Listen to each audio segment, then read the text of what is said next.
Well, good morning, everyone. That was the very definition of the sound of one hand clapping coming from the fifth row from the front there. It's nice to be greeted in a tepid fashion in the Sydney Opera House.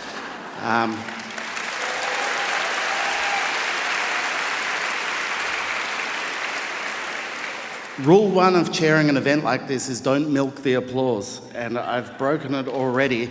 Welcome to this Festival of Dangerous Ideas event, Break a Rule a Day with Lionel Shriver. My name is Michael Williams. I'm the director of the Wheeler Centre in Melbourne and the host of Blueprint for Living on ABC Radio National. The thing about rules and the breaking of them is that the question we have to ask ourselves first is whose rules are they and what foundation were they built on? And here in Australia, our rules, our laws, our government are built on invasion and on dispossession. I'd like to acknowledge we're on the lands of the Gadigal people and of the Eora Nation and pay my respects to their elders, past and present, and the elders of other communities who might be here today. Paying respect, acknowledging the traditional owners, there should be more to it than that. That might be a dangerous idea for another day. But I think what we need to make sure we do is think about the rules that are built on that, and we owe it to ourselves to be kind of curious about whether it works, whether this event, this festival, this city is built on something of meaning. The moral and legal implications of invasion remain unresolved to this day, and I think we owe it to that acknowledgement of country to genuinely show respect, to ask questions of it and break some rules from time to time.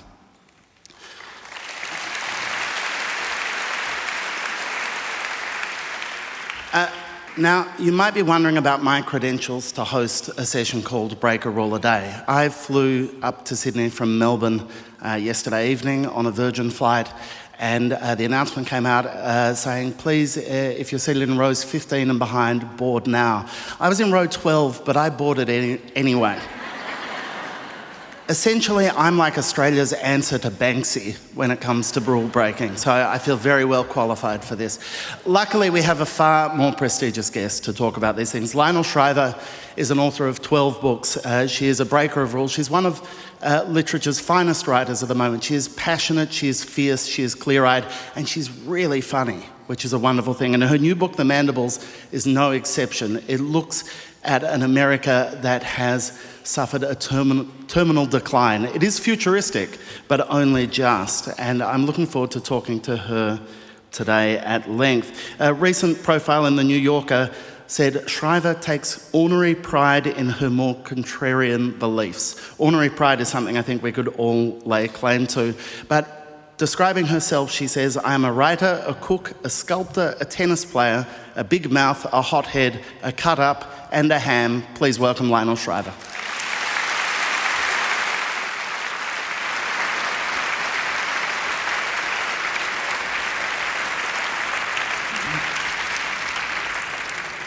I'm quite taken with the way you describe yourself. Why a ham? I guess we'll see. Ah, yes, good, ham it up. We're looking for extra hammy. Are you a rule breaker as well as all those things? Devotedly. Well, I haven't found the rule to break today, so we're going to have to do something really wild. Yeah, no, we'll work on that. Most of them are occupational health and safety, so they're the sensible kind of rule. I mean, that's the problem with the concept of rule breaking for rule breaking's sake, isn't it? Surely some rules are sensible. Well, I'm not necessarily advocating breaking rules capriciously, just for the sake of it, though I think it's good for your soul. I mean, there's something about jaywalking that's very satisfying. Much more satisfying than sitting there like a dullard, waiting for the light to change, and there's no traffic. Jaywalking. That's your dangerous idea? Just out in front of the I was house? desperate. No, I accept that. Do you resent being denied the chance to make your own choices for what you do? I like to be able to assess rules for whether they are sensible, and I will obey them if they're rational. So, you know, and we come up against this, especially in traffic. I happen to bicycle everywhere, but the same rules apply. And I find that I'm devoted about not violating other people's right of way. I think that's a very good rule. I don't like to have my right of way violated. And so I don't run over pedestrians. I'm one of those rare cyclists who actually stops at zebra crossings. And pedestrians look at me like, wow. So I'm respectful of those rules, which, in that Kantian sense, when universalized, what if everyone did this, add up. And that's why I say I wouldn't run the light just to run the light. I run the light because there are no traffic and no pedestrians, so what am I waiting for? Makes sense. Do you remember, were you a rule-breaking child? Oh, I was something of a tyro as a child, and threw a lot of tantrums, did not like being told what to do, and I haven't changed. So you worked out very early on that you needed to set your own agenda? Yes. All right, makes sense.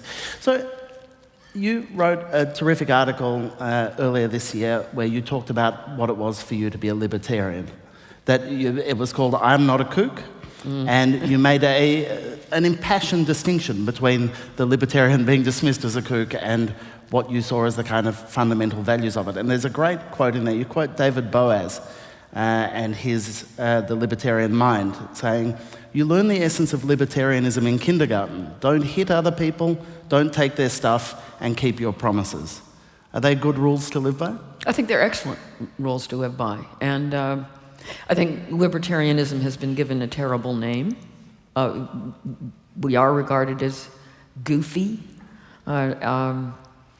But, there's nothing about being libertarian that means that you have to go back to the gold standard. There isn't.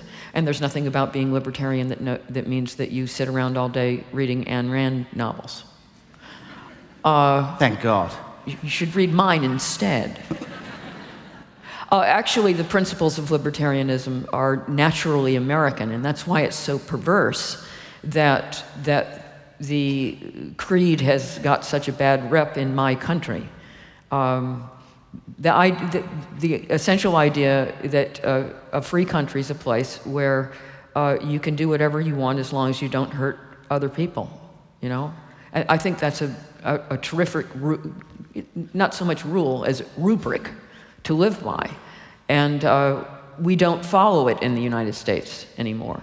And one of the things that concerns me about what has happened in countries like my own, and I think it's probably happening here, is that the whole drift of social democracy has been toward control, so that it's no longer good enough to just let people do what they want. You have to enforce virtue, however that may be conceived of in the day. And I resist that model, and I think we are drifting away from the original concept of a free country that I grew up with. It is a very controlling system. It continually passes more and more laws. Compliance in every respect, especially in relation to taxes, takes up an obscene amount of our time, and I think is actually seriously depressive of economic productivity. Does that way of seeing the world rely on trusting your fellow citizens in believing that they can make good choices for themselves? That's right, but the libertarian perspective would argue that you have to allow people to make their own mistakes when the impacts are primarily on themselves. And there are plenty of gray areas, and I acknowledge that immediately, the things like environmental compliance, which I would support. So I would certainly call myself an abridged or qualified libertarian. I don't think that those principles are universally applicable. Well, this is what I liked about your article a great deal, was you acknowledge that we too often try to fit things into boxes. Even libertarianism isn't a terribly useful descriptor once you dig down, because there are bits where your natural impulse not to conform makes you go the other way. Well, the reason I latch on to the label is it's all I've got. And I'm in an awkward position in my own polity, and I find this also in the UK, but especially in the US, that there is no party that represents my views. I am a social liberal.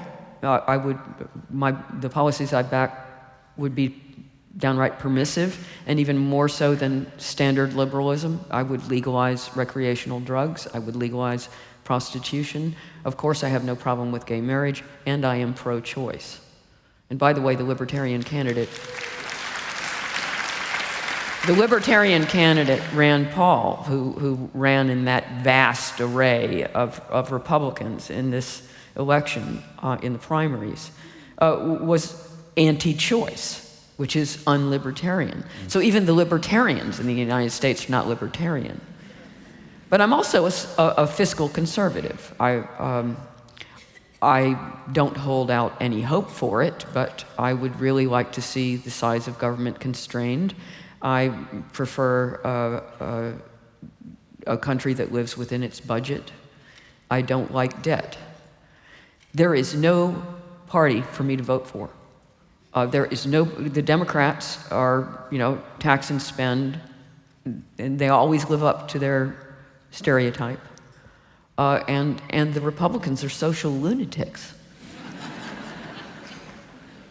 So what, for whom am I supposed to vote? Well, by default, because of some of the social issues, they're so important.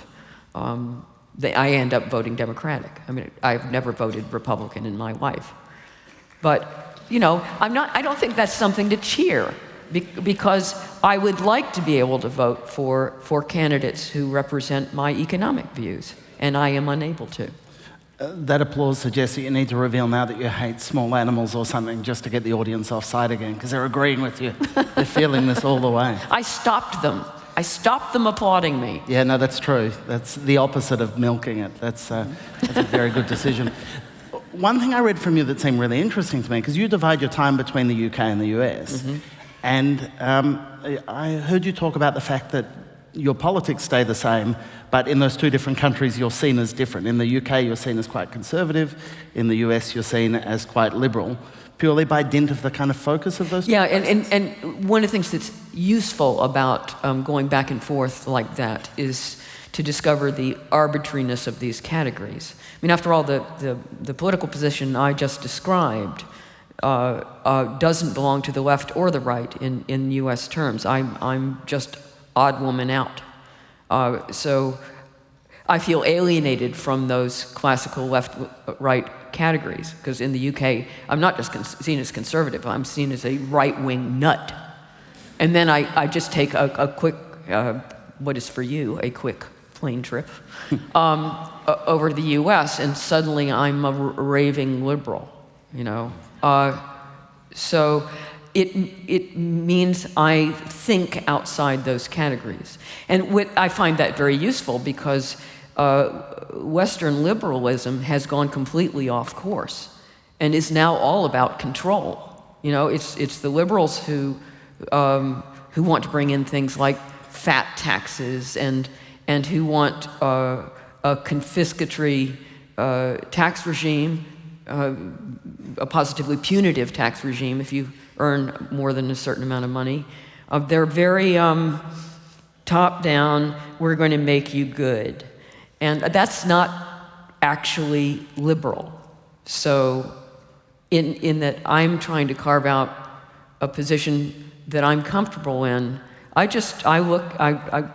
look at these categories, I see the falseness of these categories, and I don't think within them. And what's useful about that is it doesn't trap me in a factional sense. That's very, so I'm not allied with the Democrats in the United States. And I think that in terms of a healthy electorate, that's very useful. I think party affiliation has a destructive side, because it means that we get into an us-then mentality. And rather than weighing up issues and candidates, we just root for our side. And that's one of the things that's really messing up Republicans in the United States right now, because, of course, their side has nominated Donald Trump. By the way, I have to tell you, I was doing a podcast yesterday, and I have never been so insulted. The otherwise quite congenial interviewer asked me whether I supported Donald Trump.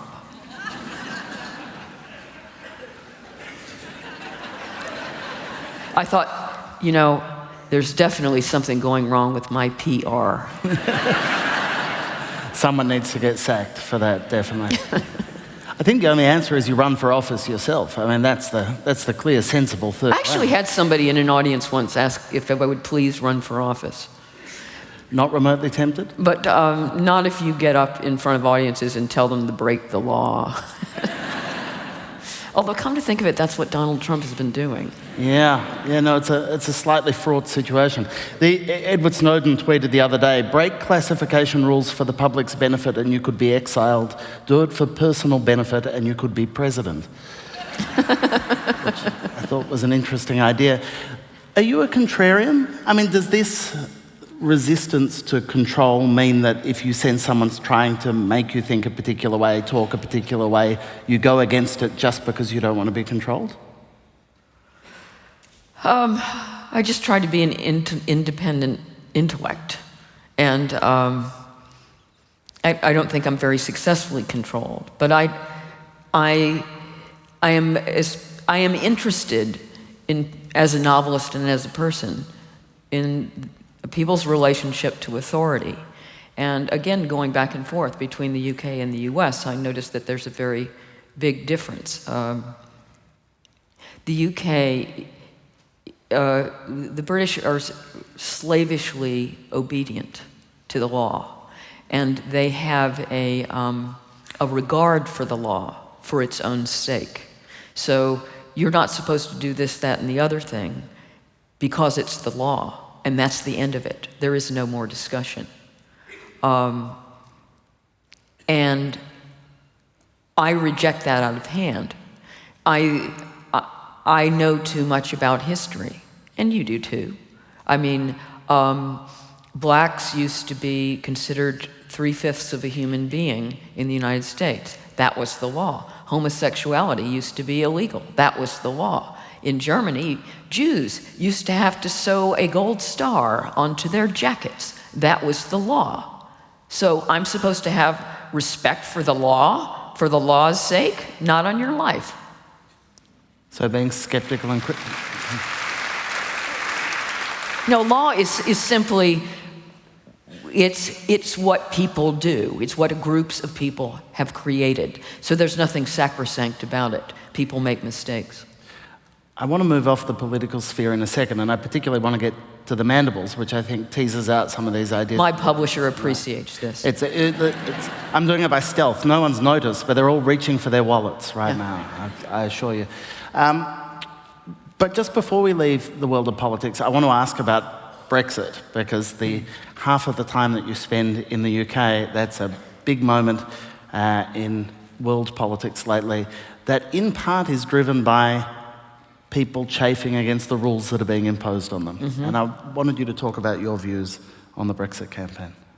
Well, much to the horror of absolutely everyone I know in London, I did support Brexit.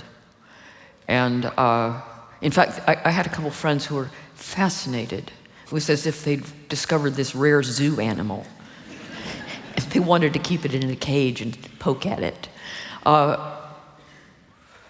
And I had a raft of, I think, good reasons. All of them do not relate to the control issue, but I resent the way the EU has come to function. And it is not a democratic organization. It imposes its will by committee. The Parliament is not able to create legislation, it simply passes it. And I've actually seen footage of what the European Parliament looks like. These people just sit there like zombies and go, yes, yes, yes, yes, on this button on their desk. So, you know, basically the EU does whatever it wants to, and then the countries under it have to submit. And it's a very micromanaging institution, so it controls everything from what you can put in your tooth whitener to the size of a vessel you can have on an electronic cigarette. And it's just absurd, the weenie stuff that this organization is controlling. And I also have a mischievous side when it comes to narrative. I want to see what happens. I think it would be an interesting experiment if the UK left the EU. I want to follow that story. And I'll tell you that my biggest concern about Brexit is not that, it's going to lead to economic implosion and World War III, but that it's just not going to happen. In fact, that was my prediction from the beginning, that even if the Leave camp won, which I did not expect, that because the referendum result is non-binding, which was under-advertised at the time, they will organize a relationship to the EU which so resembles today's that they might as well not have had the referendum. And that will make a farce of the whole thing. And that's actually what I expect. Does a farce make for a satisfying narrative conclusion, at least? Well, I love being right. Yeah, that matters more than the story. Obviously. Yeah. Doesn't that impulse to want to see the story play out then lead to President Trump? I mean, isn't your misguided podcast interviewer yesterday latching on to something there, which is if mischievousness is the goal? Let's put it this way. There are some books I put down, right? I don't want to read that one. Is that because I know you describe yourself as a patriot? And I think that's interesting for someone with an anti-authoritarian, I was going to say streak, but someone who is so anti-authoritarian, what does it mean for you to be a patriot? I think it's as simple as wishing my own country well. I wish your country well also, but I feel some investment in what happens to the United States. One of the things that disturbed me about one of the outlier reviews of the Mandibles is that I was described as having depicted the decline of my own country gleefully. Now, it's true that it's a playful book, and I tried to make it entertaining and sometimes funny, but it is certainly not celebrating the prospect of the downfall of my own country. And I was interested how insulting I found that. Not only is it not celebrated, you actually actively have, right at the start, when I hear you say that, the characters are watching the news break. And one of the things, I think it's Willing that spots it, is the expression on the newscaster's face that they're thrilled that this is a good story, but you can see in their face the knowledge it's going to end badly. And Yes. they're torn between wanting the news and reflecting on what it means. I mean, it does seem to me to be a misreading to think there's anything gleeful in this book. Yes, and it's certainly not. I mean, it's quite mournful in tone as things gradually fall apart. It's about the collapse of the dollar and the consequences of that. So, and it saddens me. I mean, I think the United States is an interesting social experiment, even more interesting than the UK leaving the EU. And it's a country that was formed around an idea, and most countries aren't. Most countries are accidents. They are a collection of histories or peoples. Many times their boundaries are arbitrary. They are rarely ideological, and the United States was formed around a set of principles. And the way those principles started out, that you can do whatever you want as long as you don't hurt anybody, I think is brilliant. And I hate to see it subverted. I hate to see the texture of modern life become so sniveling and fearful. But I think it started out as a good idea. I'd love to be able to yank it back a little more to the way it was supposed to be. But I feel invested in what happens to it. And that's my version of patriotism. Lionel, snivelling and fearful, the kind of adjectives that make me love your books, and I'm thrilled to hear you say that. Don't you then, if you want to protect the idea, if the idea is that valuable, that's the foundation, isn't that when you set up rules? Isn't that how you protect the idea, is to come up with a set of controls to make sure it's okay, or is the idea robust enough without rules to enforce it? Oh, well, look, I'm not talking about living in a completely lawless society and expecting everybody to get along and you know, yes, of course we need some rules. Did I say break every rule a day? No. And what the law should be about is protecting. I said the rubric is as long as you don't do what you like, as long as you don't hurt other people. Well, there are plenty of things that people do that do hurt other people, and that's what the law is for. I mean, now, let me take a stupid little example, especially since my husband was once a heavy smoker, and I was having, 1 or 2 roll-ups a day just as a kind of flirtation. I thought it was important for me not to be complicitous in his behavior that was not good for his health. And I knew he would theoretically like to give up smoking. So I converted to electronic cigarettes, and my husband's very suggestible. So about 2 weeks later, he did the same thing. And he's been smoking them ever since, so I feel invested in this issue. Now, the laws against smoking in public places, smoking cigarettes, I think are sound because there is plenty of medical evidence that secondhand smoke is bad for you. So that it goes right along with this notion of you don't do something that actually hurts other people, and laws against smoking in bars and on airplanes are perfectly valid, although I draw the line at the laws against smoking in public parks and beaches, which is absurd, okay? But what's especially absurd is to extend that to electronic cigarettes. There is absolutely no evidence that secondhand vaping hurts anybody, and yet we are, this is one of the countries that treats electronic cigarettes as exactly the same. New York City does the same thing. They're being demonized, but they don't hurt anybody. But we are so accustomed to just we'll ban that. We'll ban that. We've gone ban happy. That nobody questions, well, why are you impinging on these people's rights to use their electronic cigarettes when there is no solid, not a whiff of evidence that it's injurious to public health? And to test the break a rule a day theory, there's an electronic cigarette under each of your seats. If you could take it out now, that would have been good. We should have organised that. We didn't get onto it. So then, where does morality come in? Because part of the story of the mandibles is about the story of how to cope when everything collapses, when survival becomes almost more important than anything else, and choices have to be made, and your characters each have points where they have to kind of consider their own moral code.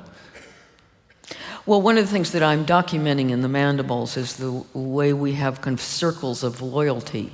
And when everything is hunky-dory and we're living within the context of a rough social order, then that circle of loyalty can be quite expansive. It can even extend to the whole country, or for that matter, you can say, I care about humanity. My loyalty is to my entire species, and it's all very noble. But you can only do that when, in a Darwinian sense, you are safe. And when you're dealing with the gradual decline of social order, the circle of loyalty gets smaller. First, it may shrink to your country, but gradually it shrinks to maybe your city, or your neighborhood, or you and your neighbors, or your family. And of course you put people in super Darwinian, like they're about to die, then they have sometimes to choose between their family. But I'm interested in this closing of the circle, and the point, little by little, you let people go. If you've only got so much food, you don't share it with anyone but your family at a certain point. And there's something horrible about that, the shrinking of that circle of loyalty, but also inexorable. It's worth noting the Mandibles is the story of a family. It covers 4 generations. And they go from the expectation of wealth and prosperity to nothing in a heartbeat. And the kind of, I think you've used the phrase and I really liked it, stealth protagonist of the book is from the youngest generation. And his name's Willing, and there's a scene where he has to make a decision for his family that, for me, so much of the book hinges on. Can you talk about that a bit? You mean or do you think that's positive? with the little boy? Yeah, when he's still, yeah. Yeah. I'll let you. I guess actually it's quite germane to what I was saying.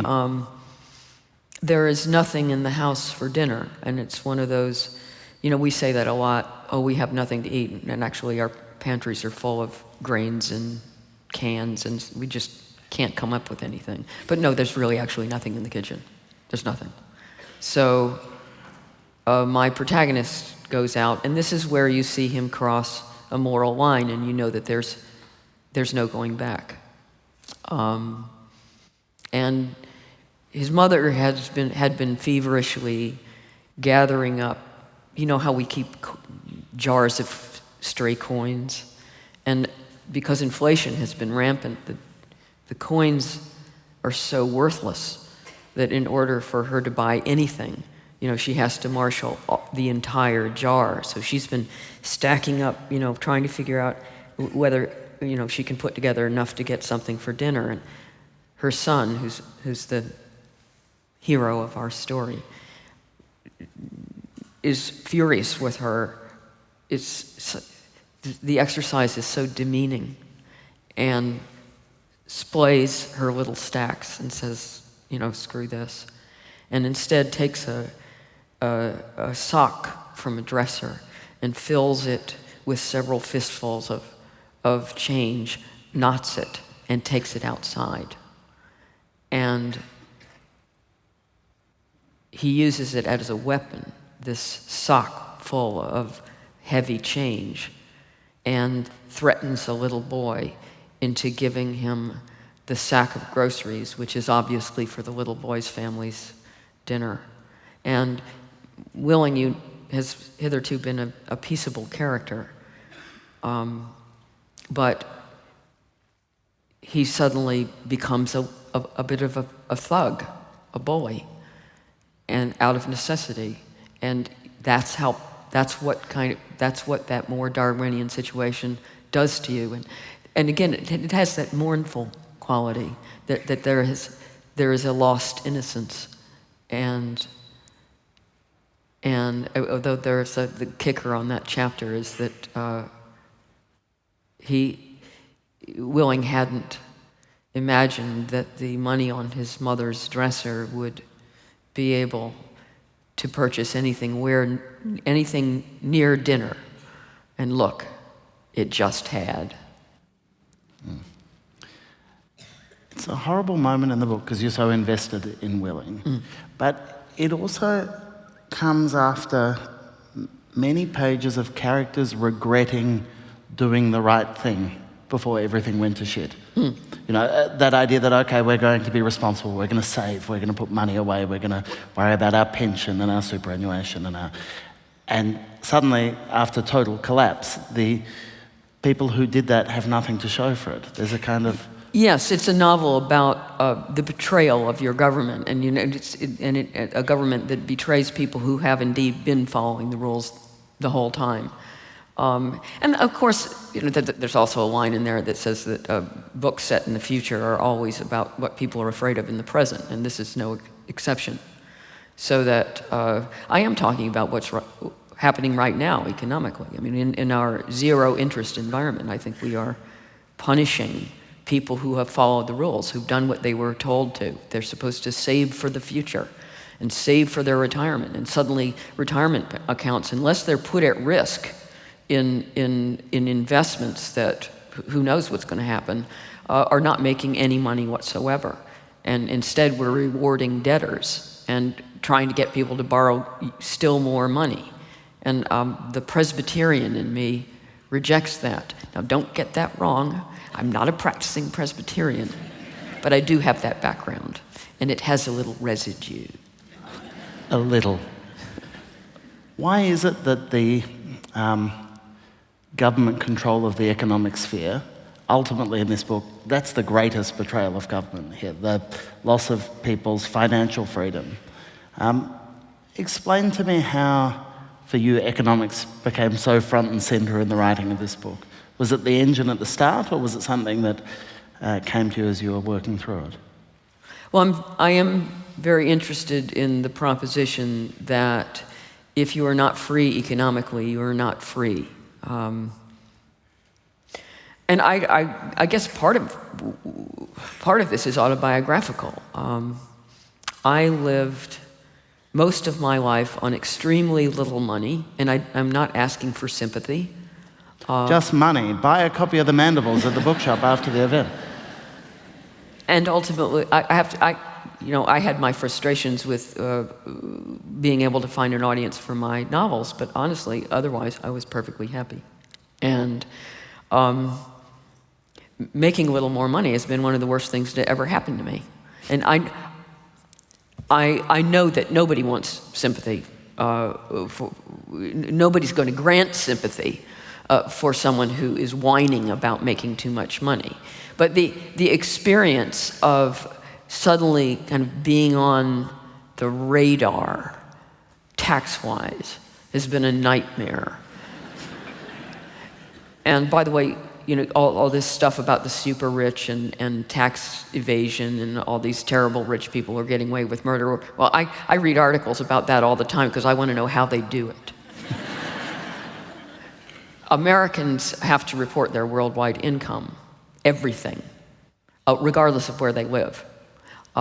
So if you're obeying the law, you're not getting away with anything. And there have been a lot of Americans who have renounced their citizenship precisely because of this, because the reporting requirements are so onerous, and yet you're not even getting in on the so-called advantages of whatever you're paying your taxes for. And meantime, I also have to file taxes in the UK. They have completely different tax years. Did you know that? The UK tax year is April 5th to April 4th or something. It's just absurd. And it's oppressive. And the amount of time it takes, I resent. So one of the, I'm outside the country, so I will admit that sometimes I estimate my stationery expenses.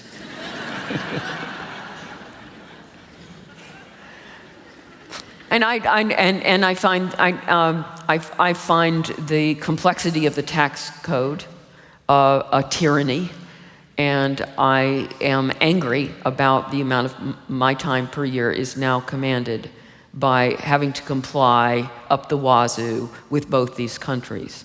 So the second part of this book is set in 2047, and I'm exploring the ultimate in fiscal tyranny. Now, this part of the book has been misdescribed by some reviewers as the United States becoming a police state. But it isn't precisely a police state, but only in one respect, in relation to your finances. Everyone is required, in the same way that they used to be required to get a social security number, to get a chip in the back of their neck. And it's lodged right up against your spinal column so that in case you try to have a surgeon dig it out, you'll become a paraplegic. And by the way, this technology is basically available today. It's similar to the kind of chip that you have put in a dog or on a bicycle. But this one is for the monitoring of all of your money, so that when you're paid, it registers in the chip. When you no longer have to produce a card or a device to buy something. You just walk through checkout, and it's deducted from your neck. But the key to the chip thing, the whole purpose of it, which is, and the government has sold it to the public as the ultimate in financial convenience, is that absolutely everything you do financially is reported to the tax authorities. So they know everything you buy and everything you earn. And they can extract taxes at source, and even if you make absolutely nothing at this stage of the game, they are extracting 77 cents for every dollar. It goes immediately to the tax authorities. And so, as my protagonist observes, it's not that they're trying to control your thoughts or anything. They don't care what you think. They just want your money. So I'm exploring, if you live in a country which completely controls your finances, are you free? And obviously, I'm arguing no. In a few minutes, you get a chance to ask questions of Lionel yourself. There's a microphone over here and one over there, and the same upstairs. If you make your way to it now, I'm going to ask one more question, and then I'm looking to you to see if you have the courage to ask something. I should say, and this is just a tip, that grandstanding or going off topic isn't breaking a rule, it's just being tedious. So don't feel you've got an invitation to do either of those things. We'd love to hear from you. That sounded so insincere, I feel terrible. Not the mean bit, that sounded very sincere. Lionel, how do you feel about reviews of your work, and Mandibles has it as well, that talk about you as a writer who's interested in thought experiments, that you use your novels to kind of tease out ideas that push beyond the rules that we might not break in day-to-day life? Well, I guess most novels are really thought experiments. They're trying to work out something that didn't usually actually happen. And the whole idea of the near future dystopia novel it's always a thought experiment. That's what the form is. And in this case, I am designing a specifically economic dystopia, which is why I wouldn't describe it as science fiction, because I'm not especially interested in advances in technology. So I deliberately make the technology in the book boring, because I don't want you to pay attention to that. There are a few advances. Oh boy, we have driverless electric cars. I play with a few little things like, yes, everyone has one of those computerized home management systems, but they don't always work. So I have one character whose system keeps ordering more milk. And it keeps arriving, like the Sorcerer's Apprentice. That was kind of fun. But all novels are thought experiments. The other thing that's clearly fun, though, is the book is in part a damning indictment of your generation. And so as a consequence, you put a thinly veiled version of yourself in the book to make it clear that you're not letting yourself off the hook. Yes. And you clearly have a lot of fun creating fictional Lionel or Nolly. Yes, there is one character in the book who was born in May 1957, by sheer coincidence, and who is also a novelist, and that means I broke my rule against using novelists in fiction, because I find that annoyingly lazy. But I couldn't resist this playfully. The character's name is Enola Mandible, but she goes by Nolly, and I'll tip you off, Nolly is an anagram of Lionel. It wasn't really easy to come up with a name that's an anagram of Lionel. You try it. And, she's obnoxious, she's opinionated, she's aggressive, she's bossy, and gets on everyone's nerves, and she's an exercise freak, even at 73, long past the point at which any of this hopping up and down is going to make her look the slightest bit more attractive. And all of her novels are actually the working titles, the really awful working titles of my novels. And this was an act of daring on my part, because I usually don't let those titles out of the house. So I have now come clean on the fact that the original title of We Need to Talk About Kevin was Cradle to Grave. Oh my God. if I had gone with cradle to grave, we wouldn't be here. No, that really would have stunk up the room. That's a terrible title. It's a chance for you guys to see ask some of the questions. other ones. Yeah, no, you're a wiser novelist than Nolly. Did it surprise you that she was so likable? Well, the weird thing was that I created her in order to make merciless fun of myself. But then, despite myself, I kind of got to like her. So she ends up being a positive character by the end of it. And while I think maybe that on a fictional level that's disappointing, I think it at least is a good sign for my mental health. That probably matters as much as the fiction, I think. Now, there's a question over here to kick us off. Turn it on. Right, thank you. I saw a YouTube video the other day. I think the fellow's name was Kevin Shores, called Artificial Intelligence and Robotics, the New Renaissance, and saw in the news that Microsoft, Google, Facebook, and I think one other are setting up an ethics committee on artificial intelligence and robotics because they're worried the government might do it for them. I'm wondering if you were to write now a book or sometime in the future looking at and traversing the worlds we're going to pass through as artificial intelligence and robotics take their place in society, what sort of worlds do you think it's going to traverse? I could go two different directions, optimistic and pessimistic with that one, and I think nobody is too certain where we're going to go. Obviously, the big concern with robotics becoming too successful is that we displace so many workers that we no longer have a functional economy. I say that because, okay, if nobody has a job, how are they going to buy the products that the robots make? It doesn't make any sense. On the other hand, you have to have a historical perspective, and we've been here before. We've been here multiple times before. Obviously, during the Industrial Revolution, everybody thought that machines were going to put people out of business, and nobody would have a job anymore. And that's why the Luddites went around breaking up machinery. And it turns out that it simply freed up people to do more interesting things than physical manufacture of objects. And so, that's the more optimistic interpretation. I'm not quite sure what the robots are going to free us up to do, however. I don't know whether, how much is there to do? Are we all going to go bungee jumping? More tennis. Yeah, what I'm going to do is I'm going to be on the tennis court.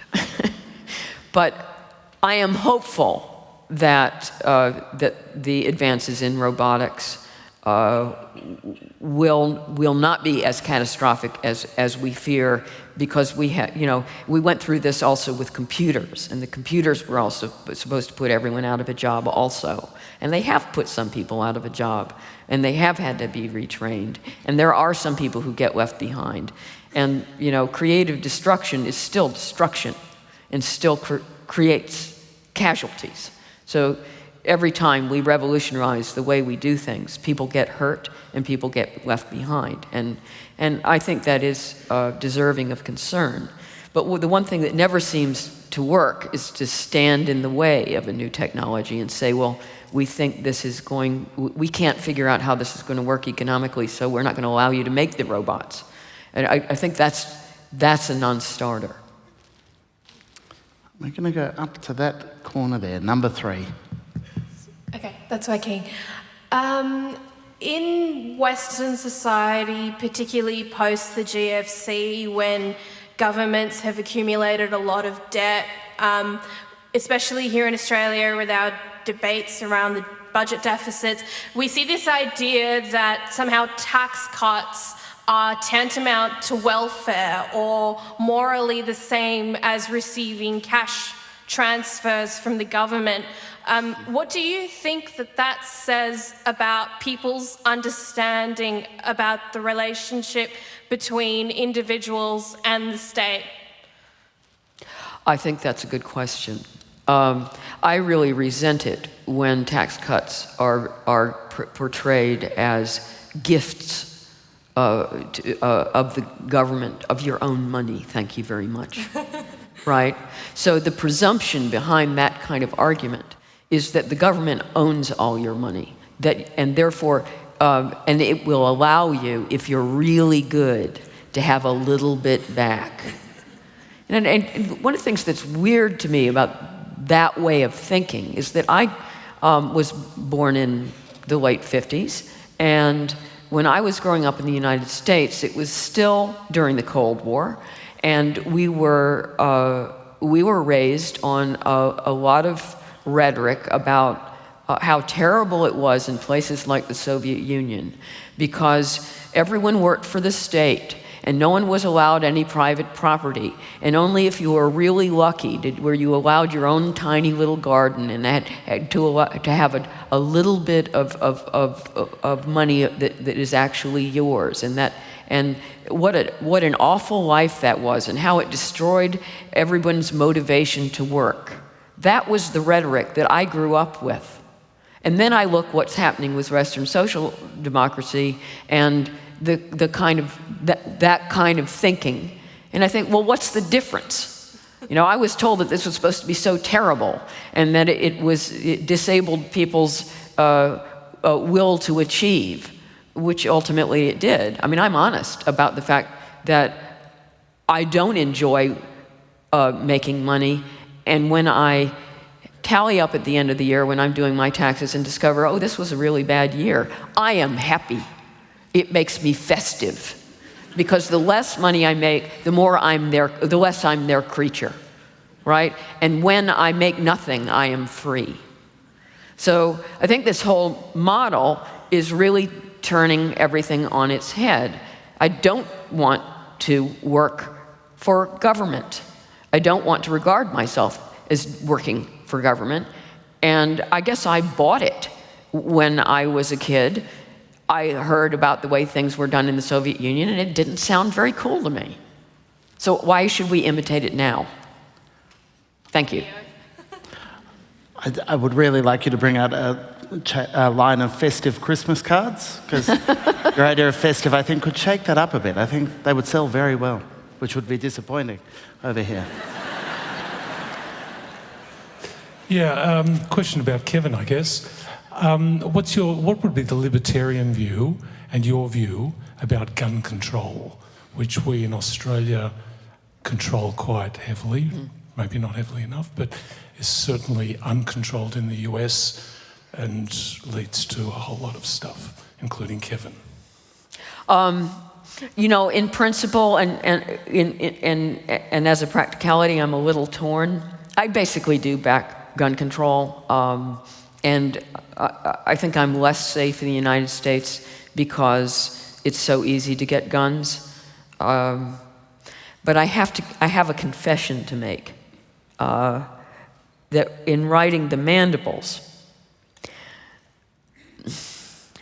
what does my family ultimately need to acquire when things really go to hell? It was hard to avoid. They needed a gun. So, and this is a confession, because it's kind of in violation of what I really think. I mean, apropos of, you can do whatever you like as long as you don't hurt anyone. Well, guns hurt people. So I'm not too keen on people running around having guns. But at the same time, I did make the fact that my main character was able to get hold of a gun, it saved their lives. So I have some regard for the gun lobby's claim that, that is an aspect of being free. But it's very uncomfortable. And I included that detail in my novel uncomfortably and in a state of dismay. Is that how you know you're writing something worthwhile, if you're a bit uncomfortable about it? Yeah, I didn't see how I could avoid it. I mean, I did start out with the protagonist using a sock and change as a weapon, but that wasn't going to protect his family for very long. So, but of course, you know, in my defense, we're talking about total civil breakdown by the end of that section in the novel. And in those circumstances, yeah, I'm sympathetic. I can see why people want a gun to protect themselves in certain circumstances.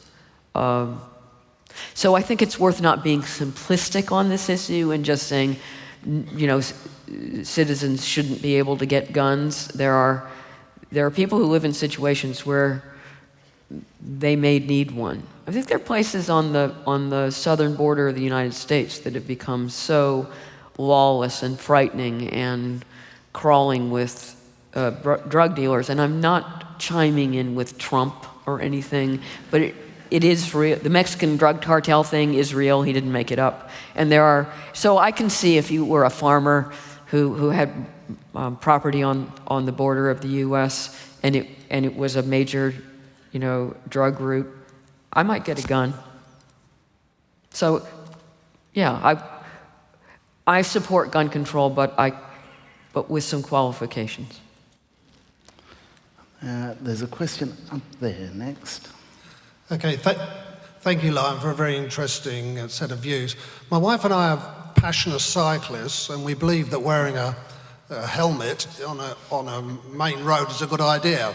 However, in Australia, it's illegal to get onto a bike unless you're wearing a helmet. Now, this only applies in Australia and New Zealand, so I think we can safely say that over 99% of the world population of whatever political persuasion don't feel it's necessary to have this law. So I very much agree with your mantra, which is you should do things that if they don't hurt anybody else. So every day we ride our bikes without helmets. Now, Don't applaud that. I'd really like your advice, obviously, because you must have come against this problem as well, is what should I say to the policeman when he stops me, as he has done on a number of occasions? How should I deal with that situation? With the greatest respect. Finally, we get to the important topics, though. We've been just... I do think that helmet laws and seatbelt laws are an interesting gray area. It probably is in your interest to wear a helmet. The research has conflicted. There are some research that says it doesn't make that much difference, but I don't want to land on... I wear a helmet, and I don't need a law to tell me to wear a helmet. I wear a seatbelt fanatically. So if there's a law passed that says I have to wear a bike helmet and I have to wear a seatbelt, it doesn't affect me. And so in a rather lazy, complacent way, I have no problem with these laws because I have no problem with compliance with them. I mean, in principle, I can see why it should be your right to not wear a helmet.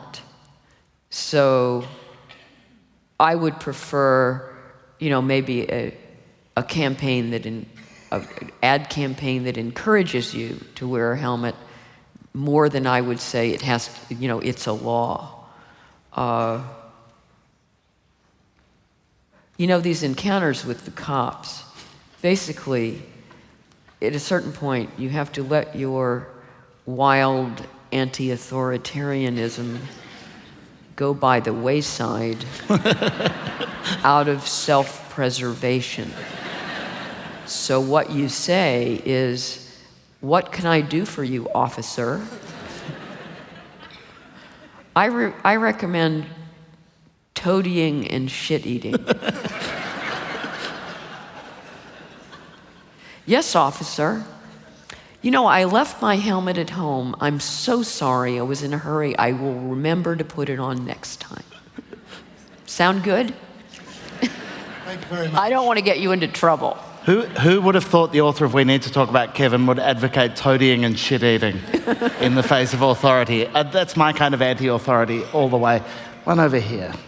How do you reconcile your dislike for taxes with the fact that a lot of those taxes are used to create a social safety net, which is really a means of extending that circle of loyalty that you mentioned? I mean, my general feeling about taxes is that I have no problem with them conceptually if what they are about is all of us contributing something in order to support the needs that we all have that we can't fulfill individually. And, why would I have a problem with that? The trouble is that that's not what they've become. I mean, I think that we have a healthier polity if everyone contributes something. Yet, I don't know very much about what's going on here, but I know in both the UK and the US, about half the country doesn't pay any income tax anymore. And so it's no longer a contributory system. It's all about redistribution. And it creates resentment on both sides. The people who are actually paying for everything obviously resent the fact that they pay for everything, and the other half of the population, who are mostly recipients of government largesse, resent the fact that they're not getting more and believe that the people who are wealthy are having all the fun, So it's a kind of ugly polarization. And I much prefer a system where everyone contributes something, is therefore has a vested interest in how that money is spent, and it's not just taking from one group of people and giving to the other. I like the idea of everyone coming together and, to the best of their ability, contributing something. And I think that, I know that's probably not popular here, but I think there's something to be said for a flat tax. The best thing about a flat tax is you get rid of that polarity, and also if it's set at a reasonable level, then you don't get that kind of elaborate tax evasion. It's when you take 50 to 60% or even more in some countries of someone's income, you overly motivate them to get around the law. Whereas Estonia, I went to the Estonian Literary Festival a couple of years ago, and one of the most interesting things about that country is they have a flat tax. It's set at 21%, and everybody pays it. And there's very little tax evasion. It's actually quite a prosperous country, fun place. Go there. Great architecture. And I think there's something sound about it. Now, okay, you can play with that model a little bit and maybe have a somewhat progressive flat tax, but the more you do that, the more you're going to encourage the kind of tax evasion we've got now. I like in principle the idea of let's all get together, pool a set percentage of our resources, and cover our healthcare costs, cover our roads, and to the degree that we need to, our defense. So, am I saying that we shouldn't have taxes? No, I'm just saying I don't like the way it's done now, and I want to see it vastly simplified and stop wasting everybody's time. Can I pick up on your mention of healthcare? Anyone who read So Much for That would know that this is a topic that you're very interested in and concerned about, and you get the experience of seeing the US model and the UK model. I understand you're largely a fan of the NHS in the UK? Yes. Yeah.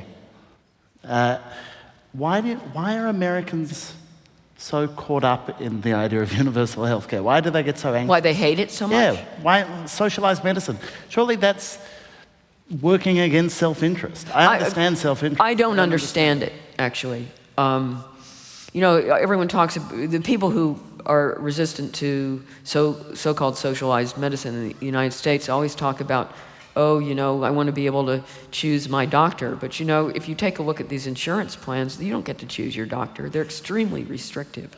In fact, all the things that people want to be able to control, they don't control. They can't control which doctors they use. The insurance companies control which hospitals you can use. I mean, it's ridiculous. And in my country, everyone is just holding on by the fingernails and can't wait to turn 65 so that they'll be covered by Medicare. And that's socialized medicine. You know, I followed what's happened to Obamacare, or the Affordable Care Act, very closely, and you know, it was a deadly compromise. It was what Obama thought he could get through, and I was sympathetic, but it's still putting the insurance companies in charge, and it is not working very well. We have time for one last very short question, and we're going to take it down here at number 2. Oh, you're not waiting for a question. I'm sorry, I take it back. Guess what? We're out of time for questions. Everyone else, I'm so sorry. But we have run out of time. The countdown clock is reminding us, and there's one rule we can't break at the Opera House, and it's running over time. Please. Oh, that inspires me to keep talking. Yeah, let's go. let's teach them a thing or two about time. Ladies and gentlemen, Lionel Shriver.